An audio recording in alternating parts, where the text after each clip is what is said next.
और हमें सीखना है कि अभिषेक के अंदर जितने भी आप तमाम सभी लोग हैं, जब प्रार्थनाएं करते हैं, उपवास करते हैं, अपने अभिषेक को बढ़ाने के लिए जितने भी लोग हैं प्रार्थना करते हैं कि प्रभु आप मुझे अपनी उपस्थिति में लेकर चलें, अपने अभिषेक में लेकर चलें। सभी लोग प्रार्थनाएं करते हैं और समय समय पर जैसा जिससे होता है उपवास करते हैं।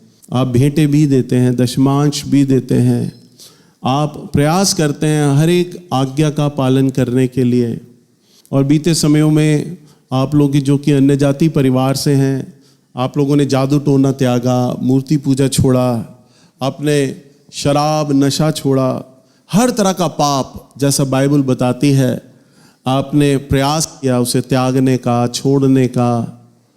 तो भी आप अपने जीवन में परमेश्वर की वह उपस्थिति जिसकी आप परिकल्पना करते हैं, जो आप सुनते हैं प्रभु के कई अलग अलग दासों के जीवन में, अभिषिक्तों के जीवन में, कि परमेश्वर का वह दास अपने जीवन काल में बड़े पैमाने पर इस्तेमाल हो पाया। मैं क्यों इस्तेमाल नहीं हो पा रहा? क्या कारण है मेरे जीवन में? ऐसी क्या बात है जिसके चलते मैं इस्तेमाल नहीं हो पा रहा? और कई बार आप लोग अपने अपने जीवन के अंदर ये प्रार्थना भी करते होंगे। कई बार आप लोगों ने मेरे से भी सवाल किया है कि हमें अपने अभिषेक को बढ़ाने के लिए हमें क्या करना चाहिए। तो आपके जीवन में कैसा पाप है? आपको लगेगा कि भैया जी क्या कह रहे हैं ये बात, पर अभी आप जब वचन को सीखेंगे तो आप जानेंगे आपके जीवन में कैसा पाप है। जितने भी अभिषिक्त लोग हैं, चाहे वे विश्वासी लोग हों, और ख़ास तौर पे मैं सेवक लोगों के लिए बात कहूँगा, जितने भी आराधना करने वाली हमारे क्वायर हैं, आराधक लोग हैं, या जो भी इस पुलपिट पे से इस्तेमाल होता है, चाहे वो प्रार्थना के लिए हो, वचन के प्रचार के लिए हो, भविष्यवाणी के लिए हो, वह अपने जीवन में एक ऐसे अज्ञात पाप में शामिल है। उसके जीवन में एक ऐसा अज्ञात पाप है जिसके बारे में वो ध्यान नहीं देता, और अगर मालूम हो भी तो भी वो इतना ध्यान नहीं देता। ये कोई पाप थोड़ी ना होता है, ये कोई बात थोड़ी ना, ये तो नेचर है, चलती है ये तो बात। परंतु आप नहीं जानते ये कैसा पाप है जो आपके जीवन को बर्बाद कर रहा है। या उदाहरण के तौर पर आप मान के चलो, अगर आपने 20 लीटर की बाल्टी अगर नलके के नीचे लगा दी और उसे भरने के लिए छोड़ दी, और उसके तक अगर एक छेद है ना, तो जैसे जैसे पानी भरता रहेगा ना, वैसे वैसे वो लीक भी होता रहेगा। आप ध्यान दोगे, मेरी बाल्टी भर क्यों नहीं रही, बाल्टी भर क्यों नहीं रही, पानी अच्छा आ रहा है, तेज आ रहा है, पर बाल्टी भर नहीं रही है। पर आपको ये नहीं मालूम आपकी बाल्टी में छेद है और आपकी बाल्टी भर नहीं पा रही।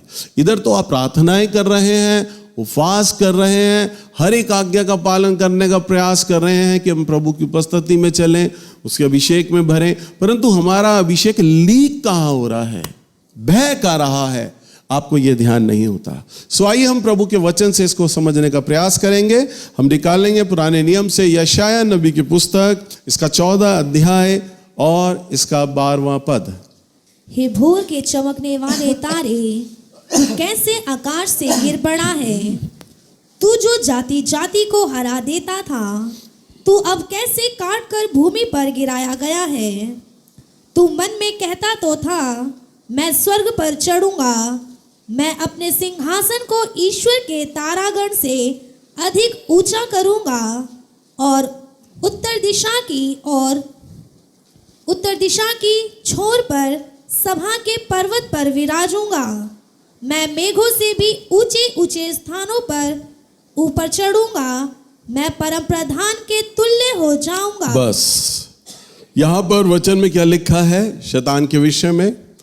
आप सब लोग जानते हैं शैतान स्वर्ग का बहुत खूबसूरत, सबसे खूबसूरत स्वर्गदूत था। स्वर्ग में सबसे खूबसूरत अगर कोई स्वर्गदूत था तो था वो लूसीफर, अर्थात जिसे आज हम शैतान के नाम से जानते हैं। और प्रभु ने उसे अपने से थोड़ा ही कम बनाया। यहां समझ लो स्वर्ग का मैनेजर था, प्रभु का राइट हैंड, प्रभु के तुल्य, प्रभु के समान। प्रभु ने उसे अपने समान बनाया। जब वो मनुष्य को अपने समान, अपने स्वरूप में बना सकता है तो वो तो स्वर्गदूत है। राइट हैंड बनाया, बहुत सुंदर, बहुत खूबसूरत। और स्वर्ग के वो तमाम अधिकार दिए। लूसीफर स्वर्गीय ज्ञान से भरा हुआ था, स्वर्गीय बुद्धि से भरा हुआ था, हर एक बात को वो जानता था, जो प्रभु के हृदय में उस बात को जानता था। परंतु उसके हृदय में एक बात ने जन्म लिया, क्योंकि परमेश्वर ने सभी लोगों के हृदय में, सभी लोगों को स्वभाव में एक वरदान दिया है, और वो है वरदान स्वेच्छा का वरदान। कौन सा वरदान? स्वेच्छा का। कई लोग मुझसे पूछते हैं, भैया प्रभु ने शैतान को क्यों बनाया? तो उसका बनाने का जो अर्थ है, उसका जो उत्तर है वो ये है कि प्रभु ने मनुष्य और स्वर्गदूत को जो स्वभाव दिया वो स्वेच्छा का वरदान दिया। चाहो तो आप संडे के दिन चर्च में आओ, उसकी आराधना करो, सेवा करो, और चाहो तो आप प्रभु को भी त्याग दो। ये आपके हाथ में है। जीवन और मृत्यु ये आपके हाथ में है। आप प्रभु की सेवा करो या ना करो। प्रभु ने तो दोनों ही चीजें आपके सामने रखा है। ऐसे ही शैतान को भी, लूसीफर जो स्वर्गदूत था पहले, उसे प्रभु ने स्वेच्छा का वरदान दिया था, जिसके चलते उसके मन में ये गर्व आया, घमंड उत्पन्न होने लगा, ओ मैं तो स्वर्ग में सबसे सुंदर स्वर्गदूत हूं। प्रभु ने और किसी को सुंदर इतना बनाया ही नहीं जितना मुझे बनाया। मुझे राइट हैंड बनाया है, मुझे प्रभु ने स्वर्गीय ज्ञान से अपने भर दिया है, मुझे सामर्थ दी है, प्रभु ने अपने से थोड़ा ही कम मुझे बनाया है। ये बातें देखकर, अनुभव करके, विचार करके, क्योंकि जब जब जहां जहां लूसीफर जाता, तमाम सारे स्वर्गदूत उसको सजदा करते, उसके सामने घुटने टेक देते, उसको आदर मिलता, महिमा मिलती, उसे गौरव मिलता। वो ये नहीं समझा ये आदर, ये गौरव तो मुझे मेरे प्रभु की ओर से मिला है, परंतु उससे के अंदर इस बात का गर्व होने लग गया, घमंड आने लग गया कि ये मेरी एक विशेषता है, मैं ही इतना सुंदर हूं, ये जो मेरे आगे टिकते हैं, मैं इतना स्वर्गीय ज्ञान से भरा हूं जिसके आगे ही मुझे दंडवत करते हैं, मेरे आगे झुकते हैं, मैं इतना सामर्थ्य हूं, इतना ताकतवर हूं, मैं मैनेजर हूं, स्वर्ग को मैंने संभाला हुआ है। ये घमंड उसको खाए जा रहा था। तो वचन में लिखा है कि वचन में 13वें पद में कि तू मन में कहता था कि मैं स्वर्ग में चढ़ूंगा, मैं अपने सिंहासन को ईश्वर के तारागण से अधिक ऊंचा करूंगा, और उत्तर दिशा के छोर पर सभा के पर्वत पर विराजूंगा, मैं मेघों से भी ऊंचे स्थानों पर चढ़ूंगा, मैं परम प्रधान परमेश्वर के तुल्य हो जाऊंगा। क्या था उसे? घमंड। क्या था? घमंड। अगर मैं आप लोगों को बोलूं ना, आप लोगों के अंदर घमंड है, जितने भी क्वायर के बच्चे, मैं इनको बोलूं आप में घमंड है, आप कहोगे नहीं भैया हमें घमंड नहीं है। कोई भी अभिषिक्त आदमी ये स्वीकार करेगा ही नहीं कभी भी कि मुझ में घमंड नहीं है। 9.9 लोग इस बीमारी से, इस पाप से ग्रसित हैं, इस घमंड रूपी पाप से। चाहे किसी में ज्यादा हो, किसी में कम हो, पर यह घमंड है उसमें। हमारे आमोस भैया एक बात बोलते हैं घमंड के ऊपर, वो ये कहते हैं मुझे घमंड है कि मैं घमंड नहीं करता। क्या कहते हैं? मुझे घमंड है कि मैं घमंड नहीं करता, परंतु करता तो हूं। चाहे कितना दीन और नम्र बन जाऊं, परंतु घमंड है कि मुझे घमंड नहीं है। तो घमंड सब में है, 9.9 लोग, और यही कारण है जो आपके अभिषेक को बढ़ने से आपके अंदर रोक रहा है। एक बार आमोस भैया ने गवाही में बताया, उनका एक आत्मिक बेटा हुआ करता था। सुनो सब लोग ध्यान से, जितने भी विश्वासी लोग हो सब सुनो। आमोस भैया कहते हैं वो मेरी सेवा में आया, मेरे द्वारा उसने उद्धार पाया, प्रभु को जाना, कागागा सीखा, और प्रभु ने उस पर यह अनुग्रह किया। अब जैसे हमारे चर्च में मुझे 30 साल हो गए प्रभु की सेवा करते हुए, प्रभु में आए हुए, और आज मुझसे बहुत छोटे छोटे बच्चे भविष्यवाणी कर रहे हैं, लड़कियां भविष्यवाणी कर रहे हैं, मेरा बेटा कर रहा है। इन्होंने उपवास नहीं करे, प्रार्थनाएं नहीं करी, परंतु प्रभु ने ये वरदान इन्हें दे दिया।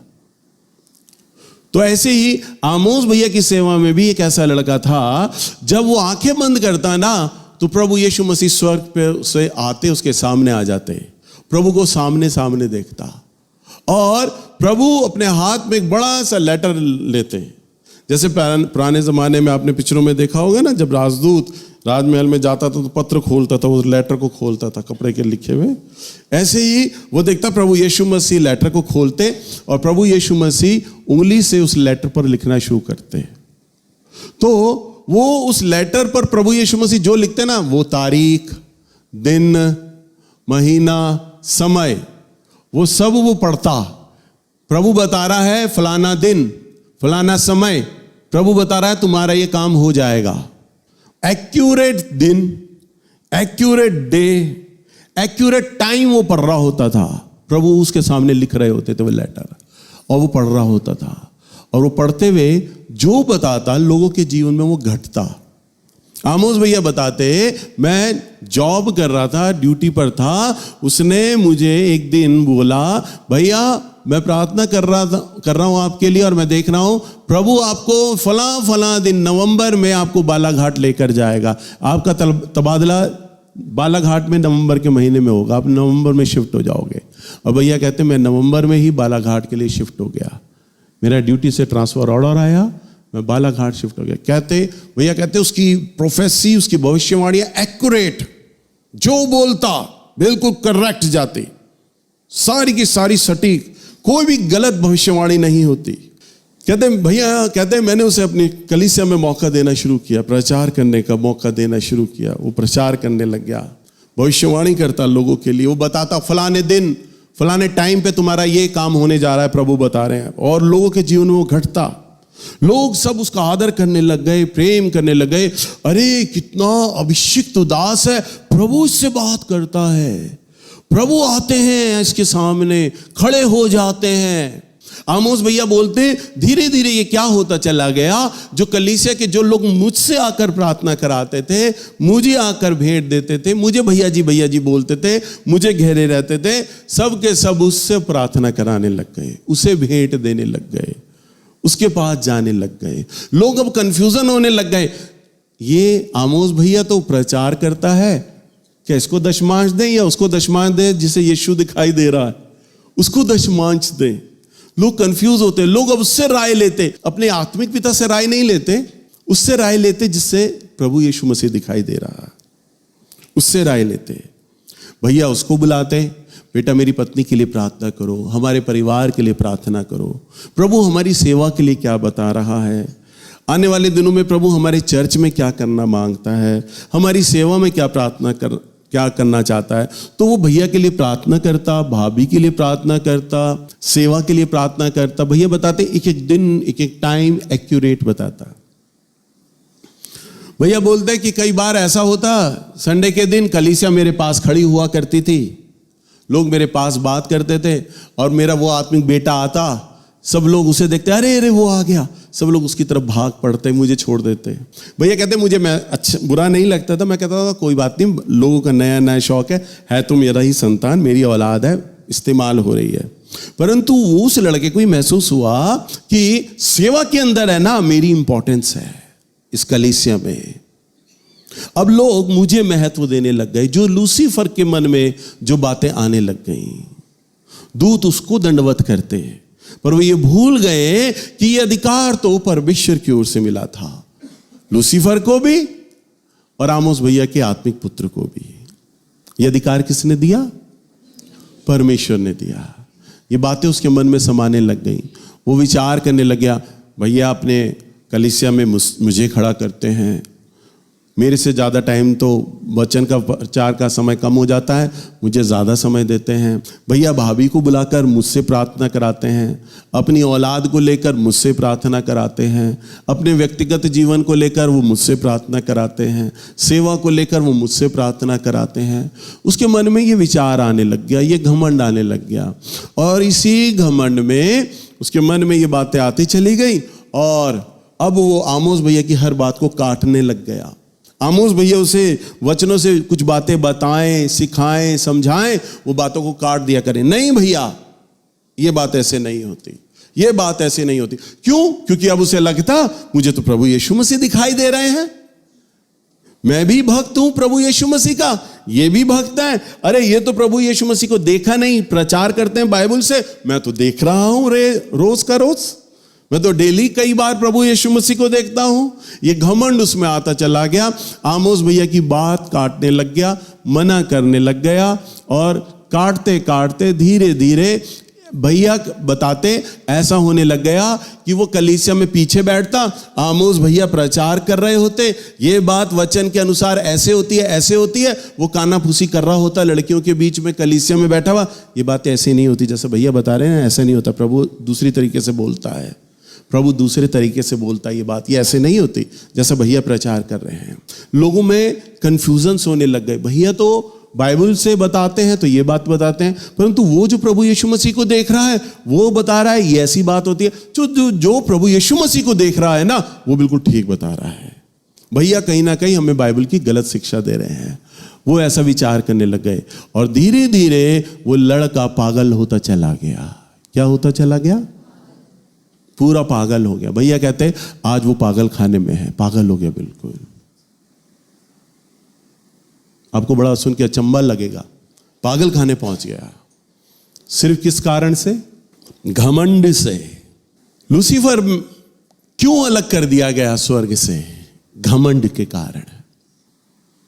लूसीफर ने कोई मूर्ति पूजा नहीं किया, लूसीफर ने व्यभिचार नहीं किया, लूसीफर ने ऐसा कोई पाप नहीं किया जिसके कारण से परमेश्वर उसे स्वर्ग से निकालते, परंतु लूसीफर में सिर्फ आया तो आया, घमंड आया, और प्रभु ने उसे लूसीफर को क्या किया? स्वर्ग से गिरा दिया, बाहर कर दिया, उसे निकाल बाहर किया। अब आप विचार करें, यदि आपके अंदर घमंड आएगा तो परमेश्वर क्या आपको लूसीफर से ज्यादा प्यार करता है? वचन में लिखा है वो पक्षपात रहित परमेश्वर है। उसकी आज्ञाएं, उसकी बातें जो मूसा के लिए थी, जो दाऊद के लिए थी, वही मेरे लिए भी हैं, वो आपके लिए भी है। वो अपने वचन पे कायम रहता है, बस उसे प्रभु को वचन के अलावा कुछ नहीं दिखाई देता।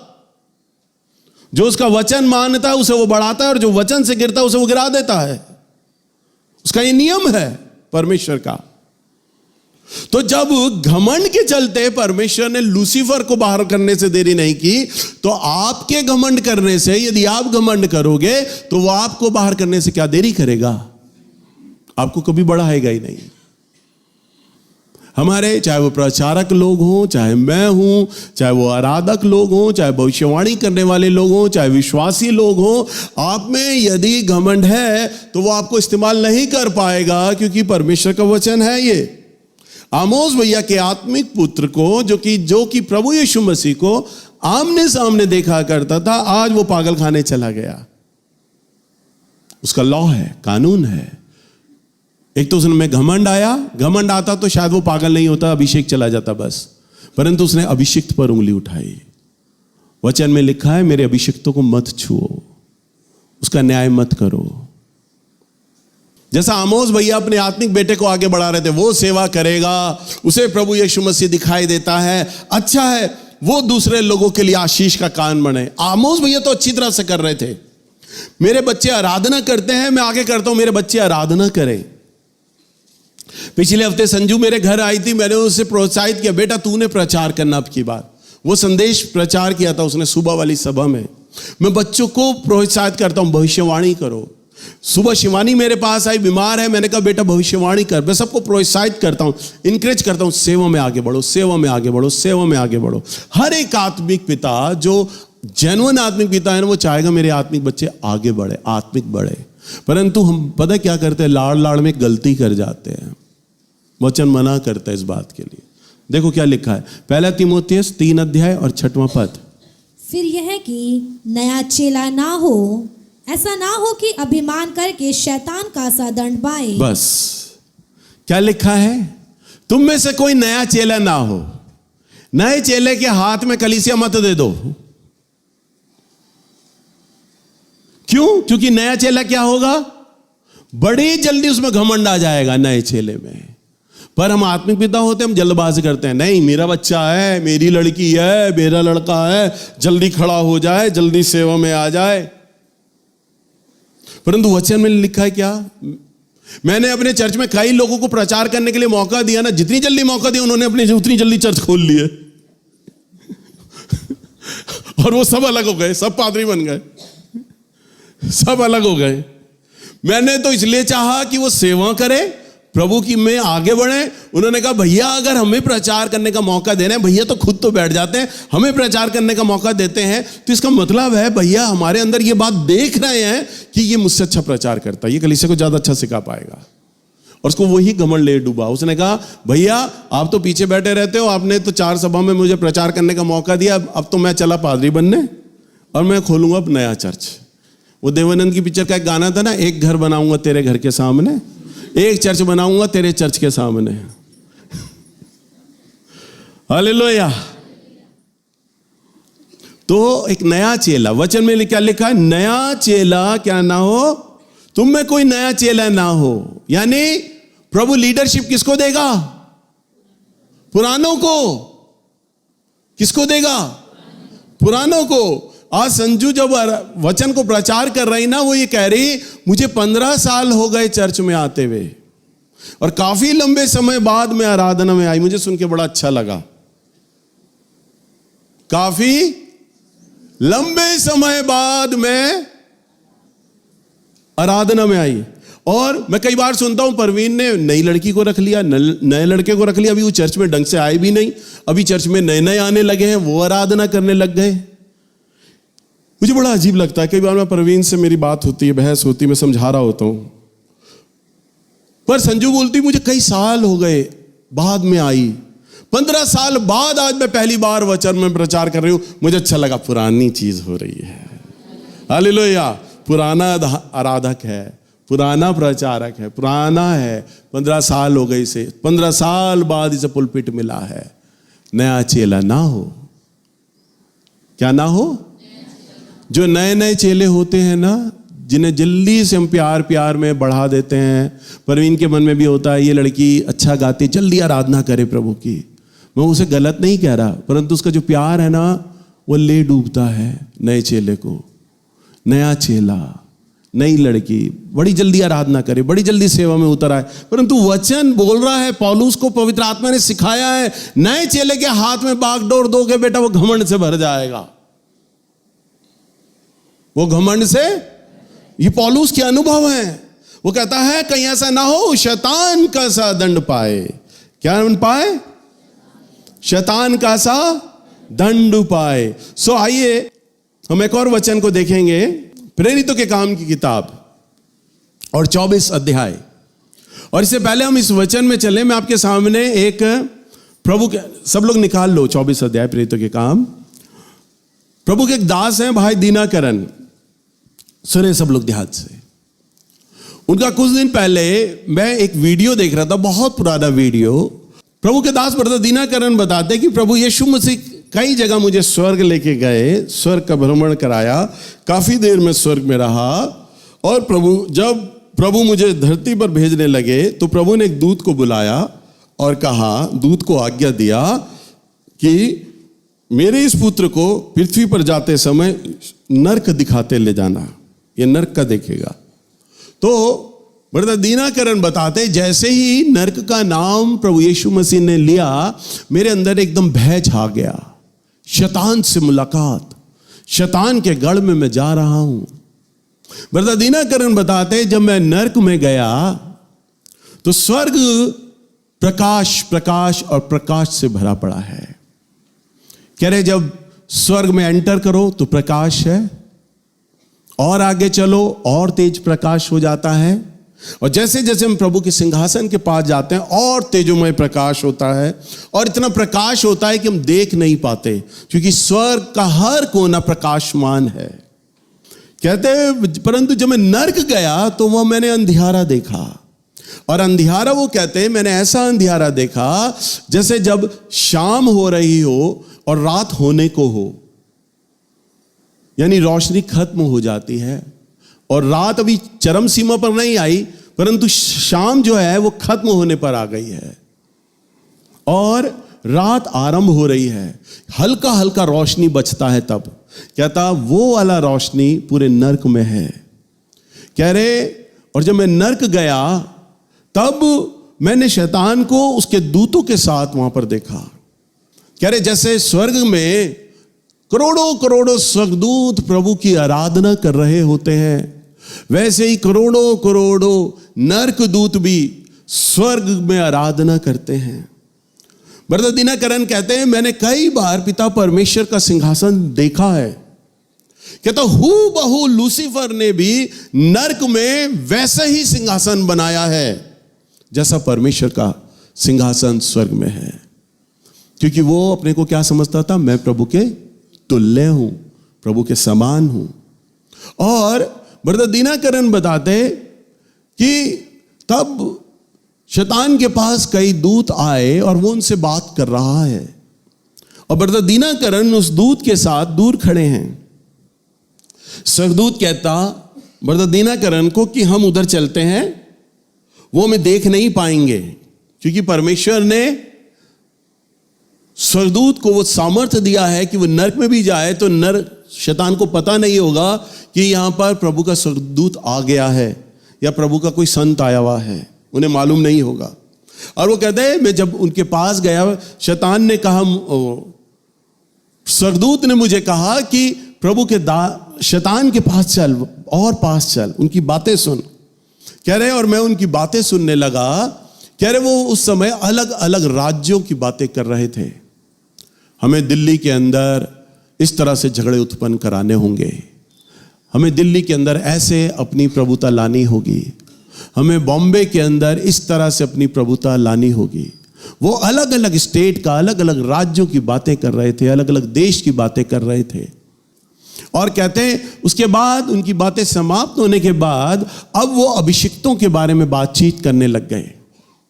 शैतान ने अपने दूतों से लेखा लेना शुरू किया। अच्छा, तुम्हें मैंने प्रभु के उस दास के पास भेजा था, नाम लेकर बोलता है, उसकी क्या सूचना, क्या हो रहा है? तो वो दूत बताता, हम प्रयास कर रहे हैं उसकी सेवा को खराब करने का, पर खराब नहीं कर पा रहे। वो उससे पूछता है, और फलाने का क्या हो रहा है? तो अलग अलग सरदूत, अलग अलग नर्क के दूत आकर लूसीफर को ये बता रहे, वो प्रभु का दास के जीवन में हम ऐसा कर रहे हैं, वो प्रभु के दास के जीवन में हम ऐसा कर रहे हैं, पर वो गिराए नहीं जा रहे।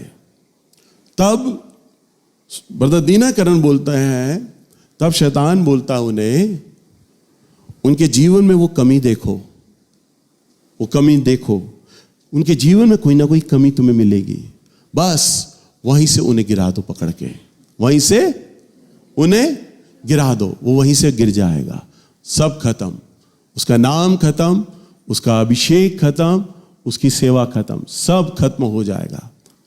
और बताता कि मैं घमंड के कारण स्वर्ग से गिरा दिया गया। वो घमंड कराने वाली आत्माओं को बुलाता है और कहता है, उनके बनों में बैठ जाओ और जाकर उनके भीतर घमंड को उत्पन्न करो। कहता अगर तुम्हें उनके अंदर कोई कमी नहीं मिलती ना, तो उनके अंदर क्या पैदा करो, घमंड पैदा करो। अगर वो किसी तरह के पाप में नहीं जा रहे हैं, निर्दोष और पवित्र जीवन जी रहे हैं और तुम उन्हें गिरा नहीं पा रहे, तो घमंड कराने वाली आत्माओं को बुलाया गया। आखिरी उसका अस्त्र है कि जाकर उनमें बैठ जाओ, समा जाओ, कि वो उन्हें पाप में गिरा दें। शैतान कहता, क्योंकि मैं भी इसी कारण से गिरा दिया गया। हालेलुया।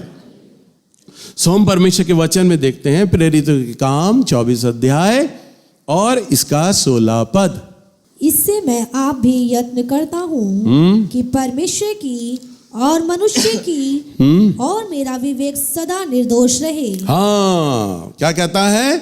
इससे मैं आप यत्न करता हूं कि परमेश्वर और मनुष्य की ओर मेरा विवेक सदा क्या रहे, निर्दोष रहे। कहता मैं आप प्रयास करता हूं कि परमेश्वर और मनुष्य, कई बार मैंने बताया आप लोगों को कि पृथ्वी पर भी मेल मिलाप, यानी मनुष्य के साथ भी मेल मिलाप, मनुष्य को भी क्षमा करना, और स्वर्ग में भी कि विरोध जो अपराध किया है उससे भी मेल मिलाप, उससे भी क्षमा, दोनों तरफ से मेल मिलाप, दोनों तरफ से प्रेम। और यहां पर वो क्या कहता है कि मैं यत्न करता हूं कि परमेश्वर और मनुष्य की ओर मेरा विवेक सदा निर्दोष बना रहे। हालेलुया। आपको क्या अपने जीवन में नोटिस करना है, हूबहू अपने मन में क्या क्या जांचते रहना है कि मैं कहीं पृथ्वी पर किसी मनुष्य के विरोध में कोई अपराध कर तो नहीं रहा। आपको अपने मन को ये जांचते रहना है लगातार। और लगातार क्या जांचना है, कहीं मैं परमेश्वर की आत्मा के विरुद्ध तो कोई अपराध तो नहीं कर रहा। लगातार आपको जांचते रहना है। और जब आप लगातार इसको जांचोगे ना, आप लोग लगातार प्रभु की आत्मा से भरते चले जाओगे, बढ़ते चले जाओगे, परमेश्वर की निकटता में आते चले जाओगे, प्रभु की उपस्थिति में लगातार आते चले जाओगे। क्योंकि राजा सुलेमान कहता है, हे मेरे पुत्र अपने मन की रक्षा कर, क्योंकि जीवन का मूल स्रोत तो वही है। हालेलुया। अपने मन की क्या कर, बस अपने मन को चौकस रहो, अपने मन के प्रति चौकस रहो, 24 घंटे तैयार रहो, जांचते रहो, कि चेक करते रहो कि कहीं वो हमें गिरा तो नहीं रहा शैतान, कहीं हमारे मन में कहीं ऐसी बातें तो नहीं ला रहा, चाहे वे पृथ्वी पर किसी मनुष्य के प्रति हो या स्वर्ग में स्वर्गीय पिता के विरोध में कई ऐसी बातें ला तो नहीं रहा है। देखिए, परमेश्वर ने आपके विवेक में अपना आत्मा डाला है, जो एक सॉफ्टवेयर के समान सारा का सारा वायरस डिटेक्ट करके बता देता है कि किस प्रकार का वायरस तुम्हारे मन पर लगा हुआ है। हालेलुया। कोई अगर ये कहे ना कि नहीं भैया मुझे अपनी कमी नहीं पता, आपको कमी पता है। कोई ऐसा आदमी नहीं है यहां पर बैठा जिसे अपनी कमी ना पता हो, पता है। आपको सिर्फ अपने मन की रक्षा करनी है, उस वायरस को चेक करना है, उस वायरस को डिलीट करना है, क्योंकि शैतान ने आपके हृदय में वो वायरस बो दिया है। हालेलुया। आइए हम एक और वचन को देखते हैं, निकालिए पहला यूहन्ना की किताब 4 अध्याय और इसका 4 पद। हे बालको, तुम परमेश्वर के हो और तुमने उन पर जय पाई है, क्योंकि जो तुम में है वह उससे जो संसार में है बड़ा है। हाँ, क्या लिखता है, हे बालको तुम परमेश्वर के हो। सुनो ध्यान से, हम तोड़ तोड़ के पढ़ेंगे। वो कहता है, हे बालको तुम परमेश्वर के हो और तुमने उन पर जय पाई है। तुमने उन पर जय पाई है, क्योंकि जो तुम में है, कौन है तुम में?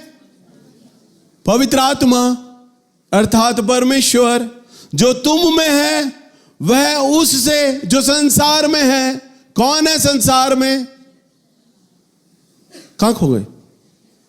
घमंड में। कौन है संसार में? शैतान। जो संसार में है बड़ा है, कौमा बड़ा है। कौन बड़ा है? परमेश्वर। कोई ये मत बोल देना शैतान। कौन है? बड़ा है परमेश्वर। हालेलुया। तुम परमेश्वर के हो और तुमने क्या पाई है? जय पाई है। क्यों? क्योंकि तुम में जो है वह उससे जो संसार में यानी शैतान से जो बड़ा है। जो शैतान जो इस संसार में है वो बड़ा है। कौन? यानी परमेश्वर। जो तुम में है वो सामर्थी है। हालेलुया। शैतान तुम पर प्रभुता नहीं कर सकता। तुम प्रभुता करोगे उस पर, तुम जयवंत होगे, क्योंकि प्रभु ने तुम्हें जय का आत्मा दिया है, तुम्हें जयवंत बनाया है। प्रभु ने कहा तुम जयवंत से बढ़कर हो। तुम शैतान के दांतों को कुचलोगे, तुम उसे हराओगे। परंतु कैसे? जब आप ये विश्वास करते हैं मैं प्रभु की संतान हूं, मैं प्रभु की आत्मा के अनुसार मुझे चलना है और मुझे अपने मन की रक्षा करनी है, मुझे अपने मन को जांचना है और मुझे सारी बातों पे ध्यान रखना है। कहीं कोई ऐसी बात तो नहीं जो मेरे मन में आ रही है और मेरे मन को अशुद्ध या अपवित्र कर रही है या घमंड उत्पन्न कर रही है। आपको लगातार अपने मन को जांचते रहना है। हालेलुया। प्रभु के दास भाई दिनाकरण अपना एक दर्शन और बताते हैं। वो ये बताते कि मैंने एक स्त्री को देखा, मैं स्वर्ग में हूं, और वो कहते हैं मैंने एक स्त्री को देखा जो स्वर्ग के फाटक से अंदर प्रवेश करने को है। कहती अभी वो रास्ते में ही है और स्वर्गीय फाटक है और वो अंदर प्रवेश कर रही है, आ रही है वो औरत। कह रही वो अंदर आती जा रही है। और ब्रदर दीनाकरण कहते उसके चेहरे को मैंने देखा, उसके चेहरे पे बड़ा प्यार और शांति, और वो एक औरत, बड़ी धर्मी औरत। कहती वो औरत बहुत खूबसूरत औरत, और वो बताते वो बड़े खानदान की औरत। कह रहे और देखने से पता चलता था वो बहुत अमीर परिवार की औरत है। कह रही सारी खूबियां उस औरत में, और कह रही वो आ रही, और जैसे ही वो स्वर्ग के दरवाजे के पास पहुंची, कहती शैतान के एकदम दूत उसके सामने प्रकट हुए और उन्होंने उस लड़की को रोक लिया और उन्होंने कहा तू स्वर्ग नहीं जा सकती क्योंकि तू हमारी है। और वो उस औरत का हाथ पकड़कर उसे ले गए। कहते प्रभु यीशु मसीह मेरे सामने खड़े, और मैं प्रभु के आगे बिलका, मैंने कहा प्रभु ये देखने से पता चलती है धर्मी औरत है, ये तो आपको बहुत प्यार करने वाली औरत है, और ये आपकी ओर आ रही थी, स्वर्ग में प्रवेश करने को थी, और उस औरत को ये भी लग रहा था कि अब तो स्वर्ग का दरवाजा आ चुका है, बस मैं एंटर करने को हूं। अचानक कैसे दूत आ गए शैतान के और उसे आपसे छीन कर ले गए। तब प्रभु ने उसे बताया मेरे पुत्र, ये वास्तव में एक बहुत अमीर परिवार की औरत है।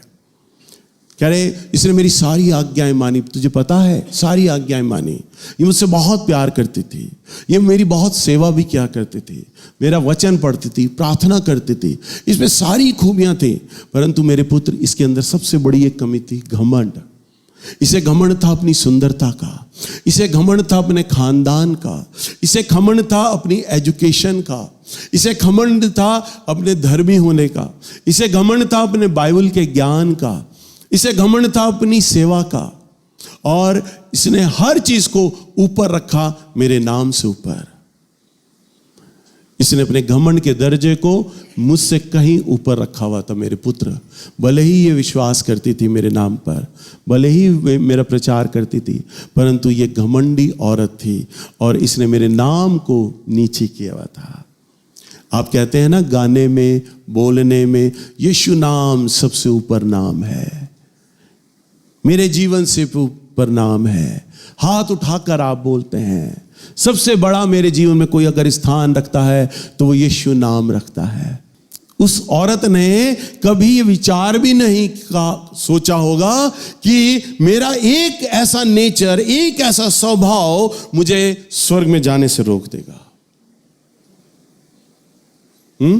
ये तो वो बात हुई जो प्रभु यीशु मसीह के पास एक अमीर आदमी आता है और प्रभु के पास आकर कहता है प्रभु बता सिद्ध होने के लिए मैं क्या करूं। प्रभु कहते हैं आज्ञाओं को तू जानता है।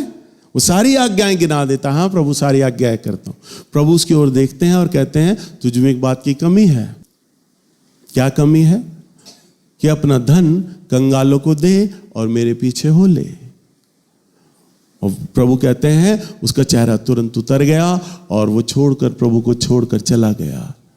तो प्रभु ने कहा जहां तेरा धन है वहां तेरा मन है, और धनी लोग स्वर्ग के राज्य में प्रवेश ना करेंगे। कई पादरी लोग यही कहते हैं, देखा वो धनी आदमी को प्रभु ने रिजेक्ट कर दिया। गलत प्रचार है। धन को उसने अधिक महत्व दिया प्रभु यीशु मसीह से ज्यादा। प्रभु यीशु मसीह को सेकंड कर दिया। उसने धन को प्राथमिकता दी अपने जीवन पे। उस औरत ने भी यही सबसे बड़ी गलती कर दी थी। क्या? प्रभु यीशु मसीह को सेकंड कर दिया और अपने घमंड को प्रथम कर दिया। आप अपने जीवन को जांचिए।